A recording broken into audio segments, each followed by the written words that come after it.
The third activity that we're going to do is looking at how to use primary sources in the classroom. And two of my lead teachers, Nancy Niles and Linda Abdu, are going to model for teachers how they would use a political cartoon from the Revolutionary War era after students had built up background knowledge, some of the strategies that they could use to help students better comprehend the cartoon. So I think the first place to start is their title. So what are the words telling us? Because I think a lot of times the visual students don't pay attention to those type of things. And the people and objects, are there any living humans here, or what do you see? What's the picture here? So what would you think of skull and crossbones? What's the first thing that comes to your head? Right. In this case, this leads to a discussion of what's a symbol, because many of the historical cartoons do use symbols. We'll go over, for example, many of our students don't know who Uncle Sam is. You know, so to kind of sometimes pre-teach what some of the common symbols are. Here, it's a kind of universal one. So any ideas about what, if you were going to put in a couple of sentences, what's the message of this cartoon? Maybe death through taxes. Death and taxes, death to taxes, maybe. Death to taxes. Right. The tax is killing us as economists. Yeah. Like we even say today, the taxes are killing us, right? Yeah.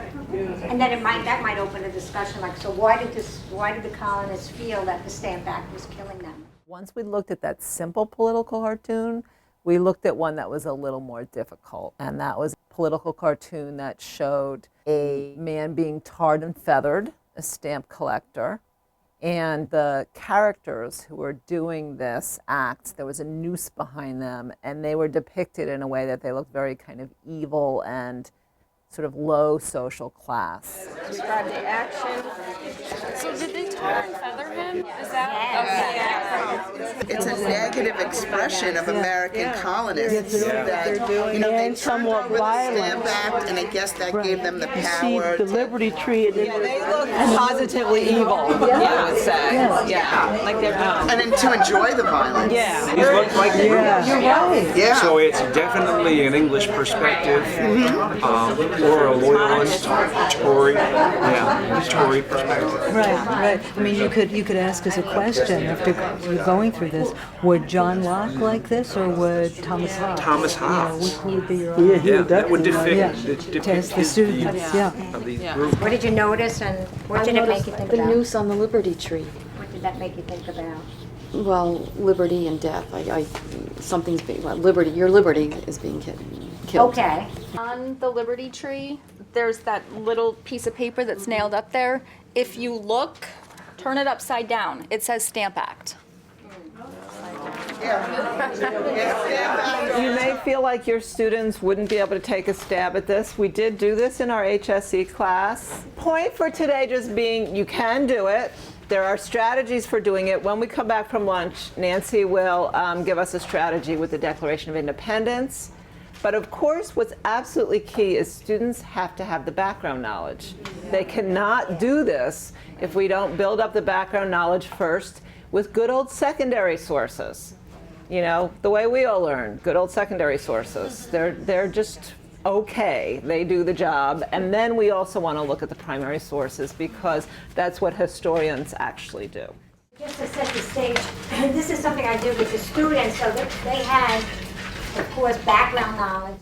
In this training, Nancy Niles modeled a think aloud that she did with the Declaration of Independence. We talked about some of the things that make it difficult for students to read a primary source text. So there's going to be language that is antiquated, that we don't use anymore, very long sentences. There are going to be references to things that we don't know anything about. So what can we do to try to help ourselves understand primary sources? So I'm going to look at, now when was it written? It says in Congress, July 4th, 1776. That was a real long time ago. And I know that people didn't speak the way we speak now, so in my brain I know that I have to pay a lot more attention because I'm anticipating that I'm going to see words in here that I'm not familiar with or that may be written in a way that I'm not used to seeing. So The other thing I thought about when I wanted to read it to the students was trying to maybe get a sense up front, just some words that we might want to focus on when we look at it ourselves. So one of them would have been unanimous. I'm wondering, what does it mean? The unanimous declaration. If I think of something unanimous, I'm thinking to myself, what would I make in a unanimous decision? First of all, I know it's an adjective because it's describing something. So if I were going to say, I think we would all have an unanimous agreement that teachers deserve a raise. Usually with the students, I use something like the unanimous decision, we should all leave early tonight, or we're all leaving early. No homework for tonight. So 13 states of America. Okay.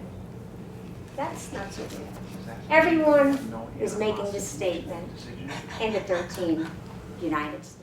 So she led students through the process of thinking about what they might know about a word to how it's used in this document. Another thing that she did is help students with the language. The preamble to the Declaration of Independence is a very, very long sentence with many clauses, and she showed students the strategy of crossing out some of the extra information. Do you think I need this? The separate and equal station? No, I would also say we're just trying to get the gist or the general main idea. I don't have to know like exactly what every word means. So let's take a look at this. So let me read it again. When it becomes necessary for one people to break the political bands which have connected them with another, we took this out. Does it sound like I need this part now? Does it seem like it flows logically? No. So we could probably get rid of that. The separate and equal station, which the laws of nature and of nature's God entitled them. Here's another comma. Let me see what comes after that. Can somebody read it? When it becomes necessary for one people to break the political bands which have connected them with one another, a decent respect to the opinions of mankind requires that they should declare the causes which impel them to the separation. Okay. So I think would we agree that up to where we took stuff out, it sort of makes sense to us now, right? So we just have this little piece left. So a decent respect to the opinions of mankind. What do you think we can get rid of there? Or do we need that? I don't think you do. No. My students didn't need it. Once I got to it.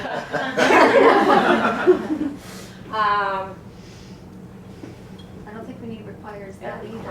Okay. Well, Let's see how it sounds now. When it becomes necessary for one people to break the political bands which have connected them with another, they should declare the causes, or what else can we put for causes? I don't like causes. Reasons. My students do it the same thing.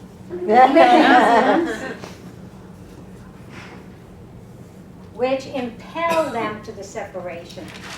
This word, not a word we see too often, but based on what we have here now, what do you think it might mean? Cause, stronger than cause, maybe? Force. I like that. So I think we have it. The next stage after doing that is to paraphrase what the sentence is saying. Once you've shortened it so that you can really understand it, then you need to put it in your own words. If you can't do that, you're not really processing the meaning. From this, I have them try and make it even more condensed. So I'm going to read what they came up with. We don't want to be part of your group anymore, comma, fanboy. And we think it's only polite to say why. I thought that was a real they really came up with a good one. So we did this together, and then I kind of put them off to themselves to try and make it even easier, even better.